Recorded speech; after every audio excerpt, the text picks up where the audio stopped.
3000 metre की ऊंचाई पर फंसी दो सहेलियों ने सर्वाइवल के लिए अपनी आखिरी उम्मीद के रूप में मदद का संदेश लिखकर फ़ोन को जूते के अंदर डाला और उसे नीचे फेंक दिया। उन्हें लगा कि फ़ोन गिरते ही मदद आ जाएगी, लेकिन 10 घंटे बीत गए और चारों ओर सन्नाटा ही रहा। भूख और प्यास काल बनकर उन्हें घेरने लगी। हार न मानते हुए उन्होंने अपनी सारी उम्मीद नीचे फंसे उस बैग पर टिका दी जिसमें खाने पीने का सामान था। एक खतरनाक फैसला।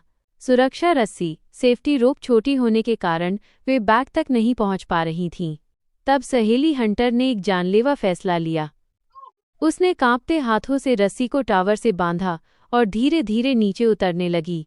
3000 मीटर की ऊंचाई पर जब उसके पैर हवा में लटके तो डर की लहर दौड़ गई। एक पल के लिए उसका संतुलन बिगड़ा और लगा कि वो गिर जाएगी, लेकिन सालों के अनुभव ने उसे बचा लिया। जब वो बैग के करीब पहुंची तो दूरी फिर भी अधिक थी। उसने एक बड़ा जोखिम उठाया, अपनी सुरक्षा रस्सी खोल दी और खुद को सिग्नल डिश की ओर उछाल दिया।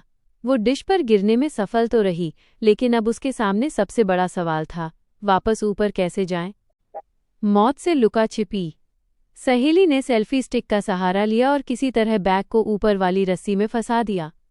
एक पैर फिसलने से वो गिरते गिरते बची, जिससे ऊपर खड़ी लीसा की सांसें थम गईं।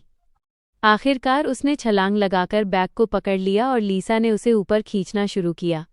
लेकिन तभी एक भयानक सच सामने आया। जैसे जैसे वो करीब आई, लीसा ने देखा कि उसकी सहेली का चेहरा खून से लथपथ था। लीसा ये देखकर दहल गई कि उसकी सहेली की मौत तो पहले ही नीचे गिरने के दौरान हो चुकी थी।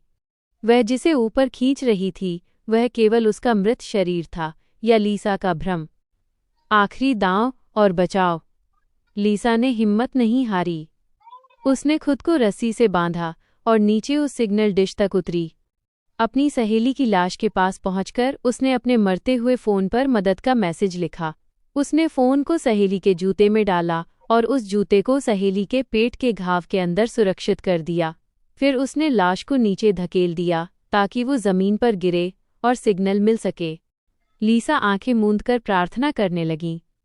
कुछ समय बाद सन्नाटे को चीरते हुए हेलीकॉप्टर की गूंज सुनाई दी। पुलिस और बचाव दल ने लीसा को बचा लिया। जब उसने जमीन पर अपने पिता को देखा तो उसकी आंखों से आंसू छलक पड़े। इस भयावह मंजर के बाद उसने कसम खाई कि वो फिर कभी उस मौत के टावर की ओर मुड़कर भी नहीं देखेगी।